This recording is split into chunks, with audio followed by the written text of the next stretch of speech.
Bueno, pues bienvenidos a todos. Good afternoon and welcome everybody. We're going to go ahead and give them a chance to finish setting up as we welcome you to Anahuacalmecac, Academia Semillas del Pueblo. This is where our school started in 2002. Well, we actually started in the park up the street in 2002. Andy's part of our second graduating class. We graduated 40 students last year, and I look forward to graduating more. And we refer to our students as Shinashtin, especially when they start off in Xinaxcalmecac, which means the house of the seeds of higher learning and the house of the seeds of our people. And we refer to our children as our seeds, both culturally and metaphorically, as well as physically, as the continuity of our people, as a people that many years ago may not have existed on this continent anymore, having survived genocide in so many different waves and levels and intensities and low intensity warfare that continues to this day. So we welcome the program today. Michael Pinto, thank you very much for bringing it together and for bringing it to Anahuacalmecac and including us. And we'll go ahead and start with our opening protocols. Would everybody please stand?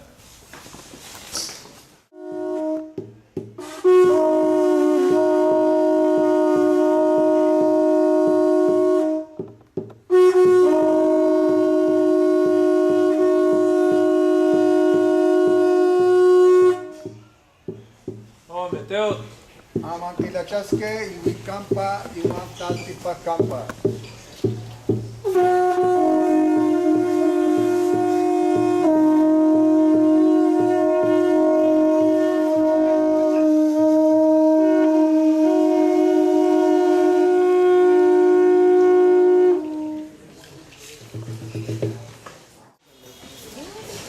Nativos de estas tierras, los abuelos Shumash. I'm going to sing a native song of these lands. Gabrielino. Shared with us by our Lo cantan Shumash and Gabrielino relatives. en la salida del sol, están esperando That con song estos is a cantos. sunrise song. Familias, ceremonias, niños, ancianos, todo el pueblo Shumash lo canta este canto. All of the Shumash Nation sings this ceremony Es in un special canto occasions. espiritual. It's a spiritual song.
Thank you. Amán. Tenemos el gusto de recibir nuestros hermanos Very happy to que receive our vienen a brothers and visitarnos, sisters who come to visit us. hermanos Hopis, Denés, Denés Hopis, Tlazocamate, Thank you very Tlazocamate, nos diga, mis hermanos, Shmuyek y Josica, bienvenidos, Welcome. Ometeo. So to introduce Tata Cuaxtle is our cultural guide and elder, teacher of language here at our school as well, Nahuatl, Aztec language, and he's actually a leader for Aztec peoples from here all the way to the tip of Mexico, recognized by many communities throughout. And we're fortunate to have him here among ourselves here in the school in Anahuacalmecac. And then 4 of our students that are here with us are actually delegates of the Delegación Semanahuac to the United Nations Permanent Forum on Indigenous Issues. They just returned from New York with us from this last trip this last week. and are here also to exchange ideas and to listen and learn from you as well, to carry that forth for the next forum.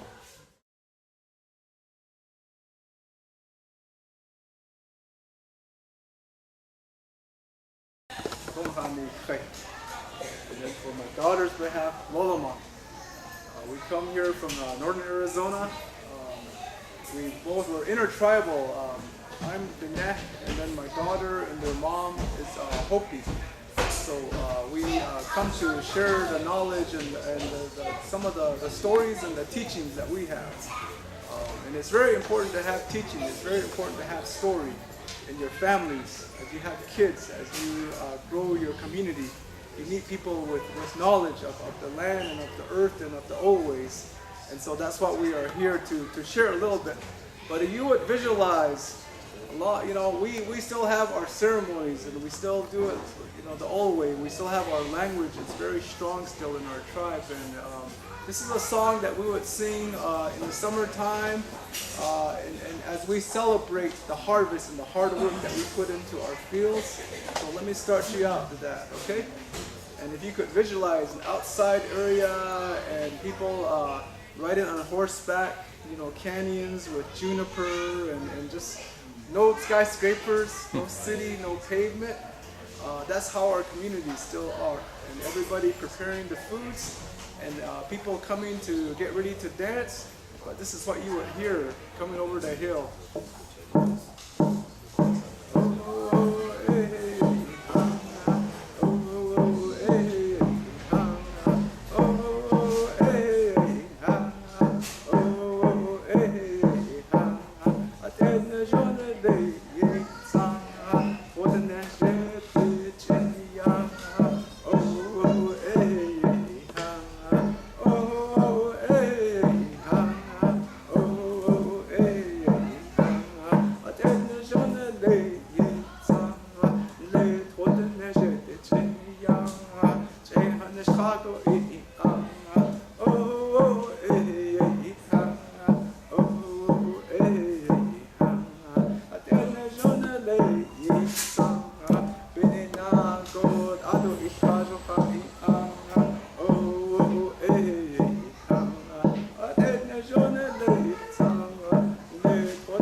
That's just a little bit of we have all different kinds, we have all different kinds of beats. So, we're going to share some of that with you. But with that, I just wanted to welcome and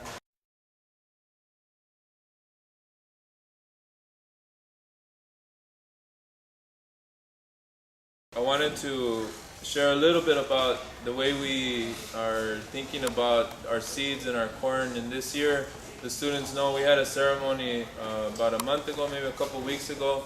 Time's kind of been crunched up with an honoring of the seeds and a presentation of the seeds ceremony that is presented, that is done every year traditionally in Mexico, in many communities in Mexico. But this year, for the first year in December, because of work and we say because of obligations that we've taken on in Mexico, we were asked to take on a particular obligation in Mexico related with the jaguar, energy and the spirit of the rain and that obligation to the seeds. So this year we had a seed presentation ceremony for the first time. But it's important to us to think about it also in the terms of the city in which we live in. Of course we have to eat also, and of course we have to learn that food comes mostly from outside of Los Angeles, based on water that comes from outside of Los Angeles. But here in our community in El Sereno, since January to now, there have been 12 homicides just in our area. And one of them was just up the street with about 25 rounds shot off, I think, at about 7:30 in the morning. And so part of the way that we're bringing in the Thanksgiving with the seeds in our community, as our council has thought of, is to bring in, is to plant corn plants everywhere someone has died since January, and to care for that corn until it grows. And we have here one of our cultural guides as well, is Nana Chumacero, who led a big project of re-purification of land and ancestral sites in downtown LA, where we've had ceremony there many times now, thanks to the efforts there at the LA Park, the state park in downtown. You know, where that nice picture where you're dancing there? And so that used to be not a cornfield, they said, right? And there was a purpose to that behind it. But we don't want our community to be a cemetery. So we're going to call on all of our parents and our students to help with this project of taking care of those sites where somebody was killed, really for no good reason, but mostly because many of our youth are disconnected from our own ways, from our own traditions. Our entire community is disconnected. So part of the importance of thinking about our children as semillas and of including that in our way of thought is to remind ourselves that we're tonacayo, that our sustenance, our meat is the corn. But that means that that's our culture.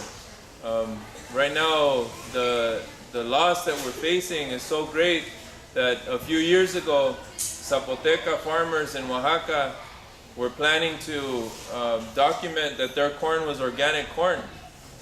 And so they went to have it certified, and they discovered that in fact it wasn't organic corn. And this is the most remote parts of Mexico, where farmers have been farming for 8,000 years. And they actually discovered that corn that they thought was organic was already mixed with GMOs. It was already mutated. And this is the oldest types of corn that we have. So we have to be careful about how we're actually going to survive in the future if that's the root of our culture, the corn, and another root of our culture is cacao, and that's getting mixed. And the problem is that somebody says it belongs to them. You know, like if you have a calculator and it says, on the calculator it says AT&T, that calculator design, they say, belongs to them. But in reality, this is as old as our people have been cultivating here on this continent. So I want to ask Tata Cuaxtle to share a few words with us, and I'll translate about the history of corn in our ways.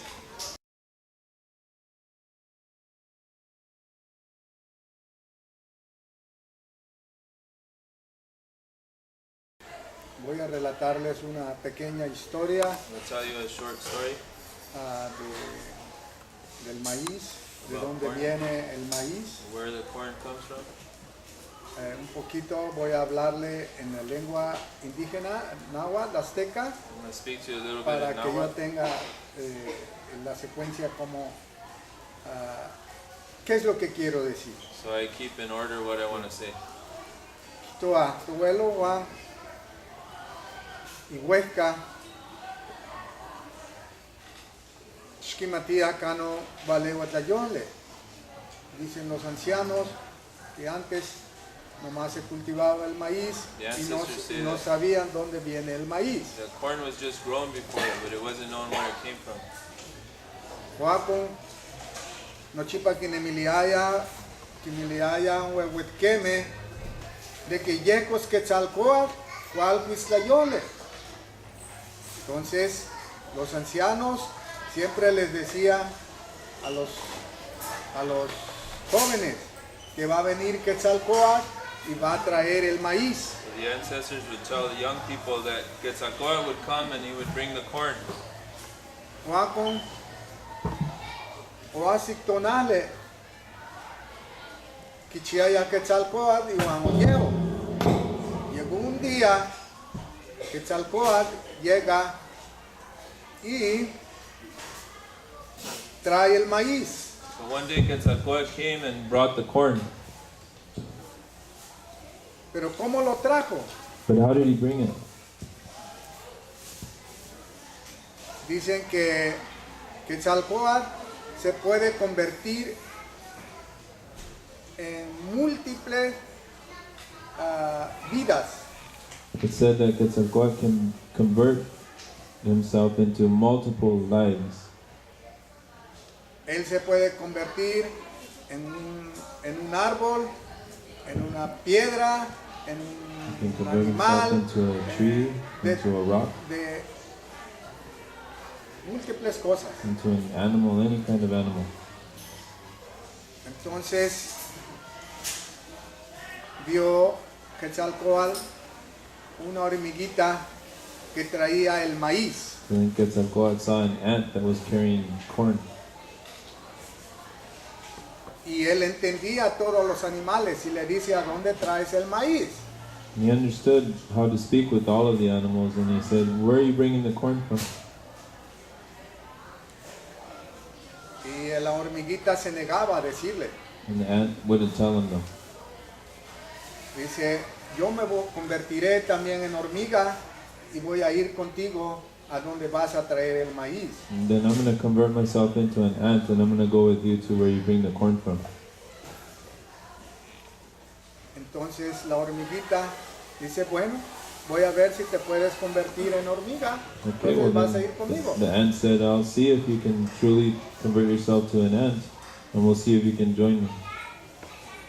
Y si Quetzalcóatl se convierte también en hormiguita. And surely enough, Quetzalcoatl converted himself into an ant. Entonces dijo la hormiguita, sígame, por donde yo voy a ir. So then the ant said, "Follow me where I'm going to go." Entraron en una cueva y empezaron a caminar dentro de la cueva. They went into a cave and they kept walking into the cave. Entonces llegaron al lugar donde está el maíz, había un almacén de maíz. So they came to a place where there was the corn, and there was a huge storage of corn. Entonces tomaron el maíz y se regresan para atrás. So they took some corn and returned. Entonces dijo, cuando ya habían salido, dice, muchas gracias, hormiguita, que me enseñaste a dónde está el maíz. So then when they had come out, Quetzalcoatl turned and said, "Thank you very much, little ant, for having taught me where the corn comes from." Ahora, ¿a dónde está esa cueva? Now where's that cave? Muchos dicen que es de Chicomosto. Many say from Chicomosto. Chicomosto está en el estado de Zacatecas, México. Chicomosto is in a state now called Zacatecas in Mexico. Entonces, cuando trae el maíz, Quetzalcóatl les habla a toda la gente. Dice, este es lo que tanto se peleaba o se buscaba, se lloraba. Aquí está el maíz. So now when the corn was brought, Quetzalcoatl spoke to all of the people and said, "This is what you've all been crying so much for, what you wanted. Here is the corn. Lo tienen que cuidar, You have to take care of it. lo tienen que sembrar, lo tienen que cultivar. You have to plant it, to cultivate it." Entonces empezaron a cultivar el maíz. So then they began to cultivate corn. La gente cuando empezó a comer maíz, estaba muy fuerte. When they began to eat corn, they became very strong, Sanos, bien fuertes. very healthy, very strong. Hicieron tantas cosas después de que empezaron a cultivar el maíz. They made so many things after they began to cultivate corn. Muchos templos. Hoy Many le llaman buildings. Teocalli. Now we call them Y Teocalli. todavía tenemos huellas And we still de have lo que fue nuestro the antiguo footprints Anáhuac. of what was ancestrally Anahuac. Eso estamos hablando antes de que llegaran los europeos So we're aquí. talking about time before the Europeans came here. Ahora enfrentamos muchas cosas con el maíz. Now we confront many problems with corn. El maíz está contaminado The corn is contaminated, y por eso nosotros también estamos contaminados. and that's why we're also No, contaminated. muchas enfermedades ya tenemos Many diseases that we carry y now. hasta nos están diciendo ya no coman maíz. And they're even telling us not to eat corn now. El maíz te sube el azúcar, Corn makes you diabetic. te hace la diabetes. La verdad es que el maíz ya no es puro The truth is that corn isn't pure anymore. y está muy alterado.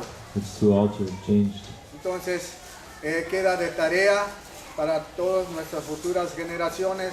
Tenemos que cuidar y agarrar el maíz a donde se tienen guardado aún todavía puro. So now you have as homework, and for our future generations, that you have to now find where the corn is kept pure. Ese es el mensaje, mis hermanos. Tenemos que cuidar el maíz. El maíz es tonacayo. That's the message, brothers and sisters, that we have to care for Lo que corn. estaba diciendo The Tata corn Marcos. is our skin, our meat. Es nuestra piel. Ese es el sustento de nuestro cuerpo. It's the sustenance of our body. Quetzalcóatl viene a cada año.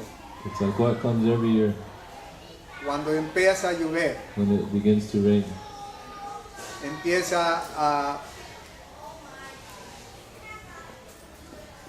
todas las semillas que caen cada año, Quetzalcóatl empieza a fermentar en la madre tierra. Siembra Quetzalcóatl para que la madre tierra dé de vuelta las plantas, todas las plantas. Quetzalcoatl fertilizes all of the seeds that fall onto the earth, so that Mother Earth is covered with all of the plants, all of the flowers.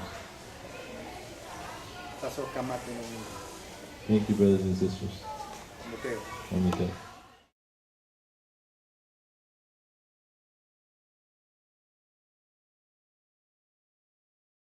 It's an honor to be here with you today. We brought lots of our cultural items from our tribes. We brought our sacred basket that always faces towards the east. And this is what we use for many of our different ceremonies. This is what we use to wear the cornmeal. This is what you use when the baby first laughs. And we give out the ancient salts. This is what we use when the baby becomes a woman, and we put the cornmeal in there.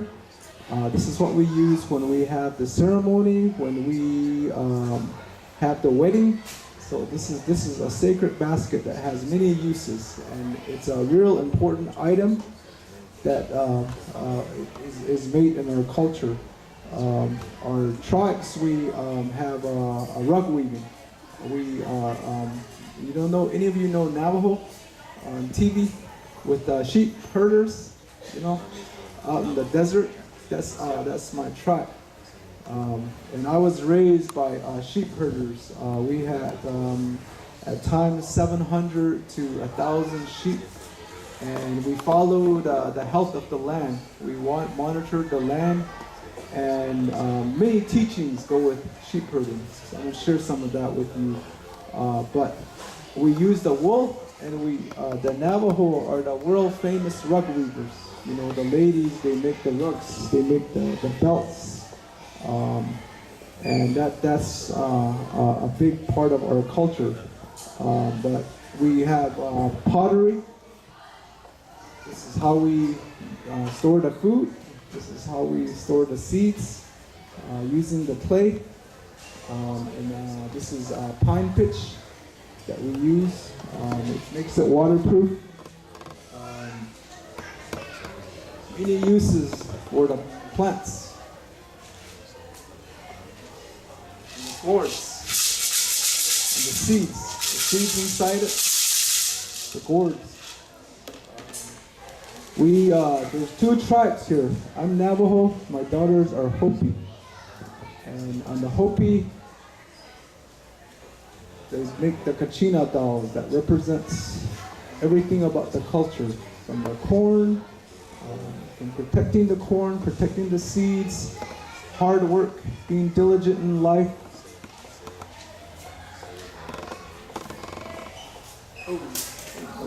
Ancient plaques. Okay, I have lots of them. This is really, really important to the cultures. Why this is important is, you know, we as, I'll tell you a way, we start, our people tell us to get up early. They say, get up early, your grandma, your grandpa, you know, when they're sleeping in our way, in our hogan. You know, they say, get up early, don't lay around, and we make a joke, we call it pitasa or pitaskin. If you're a man, you know, you have what's called pitasa. Pitasa is this greasy old lady that's just like kissing you and makes you not want to, you know, it's kind of like a lazy thing that's just laying with you. For the ladies, it's pitaskin. But petaski, they say, if you lay like that, if you lay in bed and if you don't get out of bed, you're going to become poor. You're not going to have anything. You're not going to have a nice home. Your kids are going to starve, you know. And they make fun of you like that. They say, if you're laying around, but they say, get up, and then in our way they say, go run among the Hasheshtie, and Hasheshtie are our morning gods. You know, they say when you get up early and you're among the Hasheshtie, you're going to have a real strong health. You're going to have they're coming to you, and so we pray to them. We get up every morning with a cornmeal, and we pray to them, and we say Hasheshtie Hashewan. You know, that's the name of our morning spirits. May you, and then we pray with positive thought. We plan our day every day. We're supposed to pray three times a day. We say, may I walk in a good path today. May everybody I encounter be in a good way. May I be productive. May I be healthy. May I be good of mind. May my kids, my family be strong. May the ground I walk on be solid. You know, we do these things every day. But Hasheshtie then come to you and they look at you. You know, you come to you. If you're dressed like, that's why we wear our jewelry in Navajo. We have all these jewelries, you know. We have this hair tie, where's the hair tie? That we put on our hair in the morning. The ladies, the men, we're supposed to have the long hair. We put that on, and the gods recognize us. And they say, oh, this person's really trying to have teachings. This person really wants to have knowledge. This person wants to live a good life. You know, let's bless them with that. But if they come to your house and you're still in bed with or you're still in bed with a Pethastin or Pethasa, you're laying there all lazy, your house is a mess, you know, your fields are not fixed, and then they're going to come by your house and say, oh, this person's already wealthy, this person's already rich. You know, we don't need to help them, we don't need to bless them. You know, they're not even praying to us, they don't need blessing, they don't need help, you know. So we have these teachings like that. I never knew. When I was your age, I never took that serious. I just said, I don't need that. I watch TV, I can follow those, and I'll just get the education and live a good life. But the world doesn't work like that. When you guys are all come from a culture, you guys all come from a place of teaching, and that's what you need to use in your life. And we have so many teachings. Then we say, in the Navajo way, we're supposed to run. And a long time ago, we grew up in a place where there was war all the time. We fought, always war, and you had to be strong. You had to have seeds too. You had to know about all the plants, all the medicines. We had animals. We raised sheep. We live in the wild, and we're always at, you know, a long time. That's how tribes were. At one time, there was over 100,000. 100 million tribes in the North and South America, and that's what we study. We live here for a long time, for like 30,000 years. It's what our elders tell us. But we had to live sustainably. We had to preserve the seeds. You know, if you didn't preserve the seed, what's going to happen in 100 years when there's a serious drought? Your community is not going to survive, right? If you don't pass the knowledge, the teachings, the ways to preserve these seeds, to grow the corn, to know how to make these items, to have cultural teachings, what's going to happen to your community in 100 years? They'll probably not survive, right? So those are the things that we're taught, that you know, you have to have teachings. In our way, we say to our young person, we say, we want you to, and this is in all our songs, we call it Sa'ana Raibika Hojo. You know, I can't sing you some of these songs because they're sacred songs. We can't share it. You know, we only can sing these songs, some of them in our 4 sacred mountains. But we have songs that, what that means is that you live a long, good life, and that someday your hair is all white, you know, you're an elder, and you look back to your community, and you have now contributed. You have grown the cornfields. You have passed teachings and knowledge to your kids. They are now passing it to their kids. You have impacted your community in a positive way. There was dances, there's songs, there's happiness. That is what we call ultimate happiness, and that's what our goal is in our lives, in my people. That's what we do that, and that's why we do these things. We protect it. But what they tell us too is that you can use these teachings to do anything. You can use it to be a teacher, a principal, a lawyer. They tell us that if you have good teachings, if you have the prayers, if you know how to greet the hashish, if you know how to take care of the corn, if you know, in our way we have livestock too. And they say, well, if you know how to take care of the sheep, you're gonna be happy. But you can also use that to be a professor, a teacher, and you can use those teachings to be successful in life. And as long as you do the proper prayers, the proper items. But in our way we raise sheep too, and it's big in our culture. That's where the rut comes from. We have, in my family, we had at one point over 700 sheep. But they tell us that the sheep, when we herd them, we go 6-7 miles. That's what I did as a kid. That's why I was so sturdy and the sheep have get very healthy. They're very good for you, just like wild salmon. And they say that sheep and corn are the two most important items. That if you can raise those, and from that becomes life's lessons. From that becomes goodness. From that becomes happiness. From that becomes strength. And that's what we're taught. And we're taught that each of these corn, each of the sheep, they're like human beings. They're like your kids that you're supposed to sing to them. So we have songs for the corn, we have songs for the sheep. We say things, we do prayers when we're planting them. We use them in everything. We use them when we for all our ceremonies. We use them for even the corn pollen, even the corn husk. We use it. We wrap this with tobacco. This is for our sacred tobacco. And they say that if you do these things and you're talking to them, you're singing them, and then when the day you harvest them, you harvest the corn, you harvest the sheep, and then you process it. There's a ritual to it. There's a process to it. That's the best food in the world for your body. You'll never find that anywhere else, because that corn, that sheep, it's so happy. The cells of it are singing, the cells of it are dancing, and that's what we cause our food to do. And that's what all tribes, that's what they did, is that they caused the food to be happy, they caused the cells of the corn to be happy, and that is so good for you. And it's scientifically proven.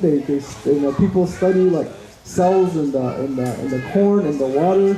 When you pray to them, when you do these things with them, they become happy, and that is going to just be good for you, and better than McDonald's, better than supermarkets, and that's what we're taught. So that's why these ways are really important.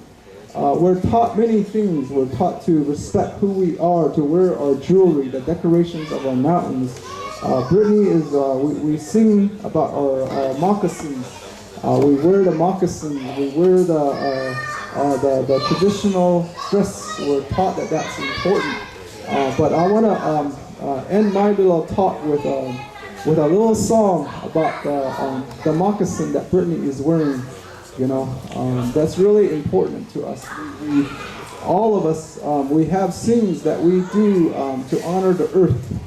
We say every time, all of us in life, whether you're in college, whether you'll be somewhere in the world, that you have to respect the earth, and the earth has to hear you.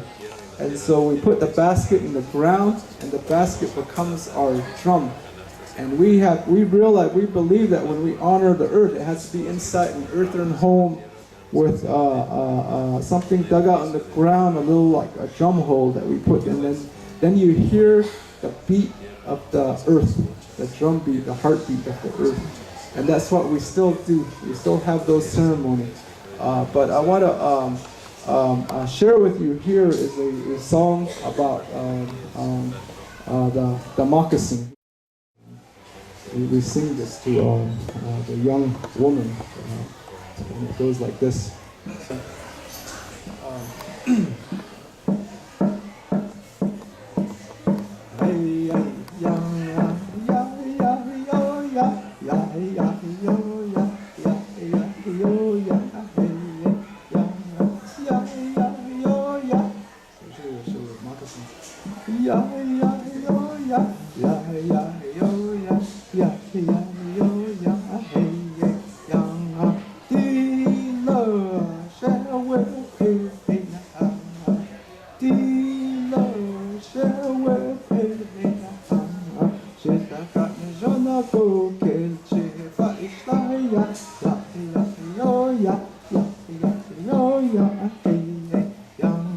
We call that kelche, and then this is my away is my little baby.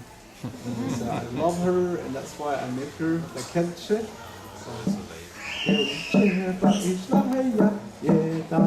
And then she wears it with pride.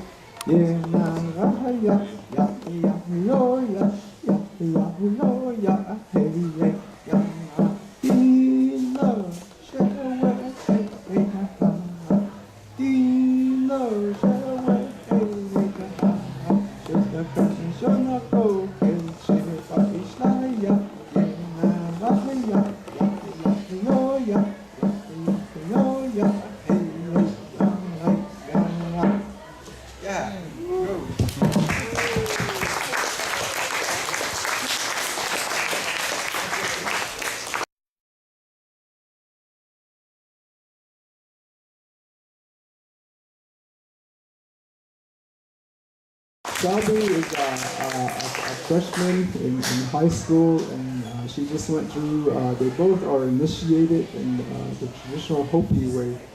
And then Shelby just went through a Navajo ritual that you're supposed to have in your life to live a good life, and for all the good things in the universe. We believe there's good energy. We're taught that when we have like a party, when we have a sing, when we have any ceremony, you're supposed to always help. You're supposed to always bring groceries. You're supposed to always bring gifts. You're supposed to always help with whatever you have, even if it's your last $10. And we say that there's the yin, the na. They see that and they bless you back a lot more. And we're taught that. And so Shelby just had a ceremony that the universe is gonna just work extra hard for her. And we do that with all our family. We call that Hajonja. And it's a multi-day ceremony. It's very hard. The last day we end with singers singing all night. She has to sing. She has to, we do these 1,000-year-old prayers that she has to recite. And she just went through that. And so she's on a very, very good path as a freshman, not going into a sophomore. Brittany, we're going to do something for her here shortly. For a woman entering into a girl, she's 13 years old, entering into womanhood. We have that ceremony too. So Brittany, we're going to do that soon. So she has to run every morning. She has to grind corn for days. And we're going to finish with a cake of the corn cake in the ground. And the men cook it all night long, and it's going to be a good cake because she's a very good student also. So we're very happy to come here and share a little bit of who we are, and afterwards you can look at the items and see, we can tell you a little bit about what they are. So thank you.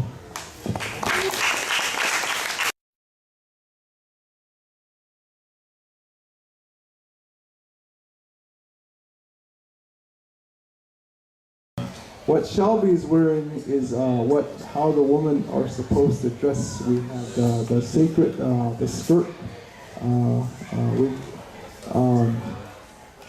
We call it in the Navajo way and then we have the belt. This is the sash belt, sis. And then we have the and again these are woven by the ladies. This is made of wool. And both our tribes, Brittany, can you stand up? And go ahead, keep standing up, Shelby. Okay, now this one's dressed in Navajo, and then this one's dressed in Hopi. So just so you know, okay. Our tribes, we both wear buckskin. But we use one is for the ladies. They use the wrap, okay? So it's a buckskin with the white wrap that comes around. We use the thick hide on the bottom, and that's how you know a lot of our people. My grandpa, he's in his 90s. He still wears those. Those are traditional shoes, and then what she has is this is the Hopi design. And in their way, the men weave this, you know. So we have, again, two tribes here, okay? Two very different cultures. The Hopi, they're world renowned for dry farming. They can find a wash and make the corn grow, you know. Navajo, we're not the experts, but we have the Hopi. We exchange. We're all renowned sheep herders. We live by each other, and we depend on each other. So when we have the dances, the Hopi, they have the dances. We bring our meat, and the Hopi give us the produce. We depend on each other. We're the tourists to each other. When we work really hard, we have to share. We have to dress for the occasion, right? When you work really hard, then we have to come and dance and sing. We have to be happy too. It's not all serious, you know. There's happiness in our culture. That's the most important thing, to be happy. We have ceremonies when a baby first laughs, and it's a virtue to have happiness, to joke around. So, but to be honorable too is when you work hard and you dress up and you share who you are. We dance in this way. We wear these clothes. Our jewelry is so important. This is a squash blossom that Shelby's grandma gave to her recently, and that is our sacred mountains. We have a mountain called Tzotzil. It's one that we sing in our songs. We name every one of our sacred mountains and what they're decorated with, and then when we put on our jewelry, we decorate ourselves with the stones from the sacred mountain. So Tzotzil is the turquoise mountain. And then the Chite is the San Francisco Peaks mountain. You know, it's by Flagstaff. So we have different stones. Yospre, the white stone, is Cisna Ginny. It's the East Mountain, Mount Taylor by Albuquerque. So these are the stones that we decorate ourselves with. Our tribe is also the world-renowned silversmith. Both tribes. That's a lot of our people are taught the jewelry making. It's really important to us. And that's how we have all kinds of jewelry. We brought lots of jewelry so to show you the different ways that our people, it's important to us that we keep these ways going. When we build economies, when we build future for our jobs, we need people that can make these still in 100 years. We need, and from your tribes too. So that's why we wanted to show you this. These are the ways of our people. And again, we came from a long way. We didn't bring all our clothes, so there was some stuff that with different pieces missing and stuff. So we weren't able to put everything on. But this is the best we can do for LA driving in about 6 hours. So thank you. So,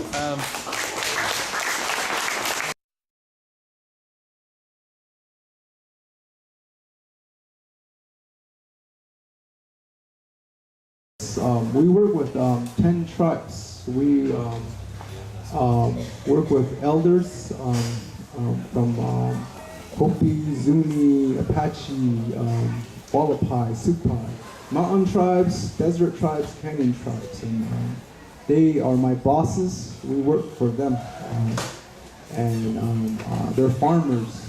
They're the hunters, and they tell us that we have to. With this knowledge, we survive a long time. With this knowledge, we're going to survive for a longer time.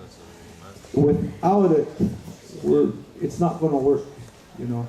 And that's what we're realizing as tribes, is the more we build supermarkets and malls and casinos, and it's not helping our kids. Our kids are not learning the language, our kids are not learning the dances, our kids are not, it's just the more money we make, the worse it gets in our communities. And that's what our elders are realizing, is that that's not the answer. The more, even education, the more we send people to college, to Harvard, to Stanford, it's not helping our community. We're building America, you know. And that's where our tribes had said, we got to turn this around. We can't lose our someday, maybe in 100 years, we could not have, nobody could know how to make this. That's a real issue. If someday nobody could learn how to make any of these items, or teach about it, or know the language, then our, not just our tribe, but the world is in trouble, because most of the food in the world came from you, from your tribes. 70% of the food in the world comes from our tribes, us, all of us.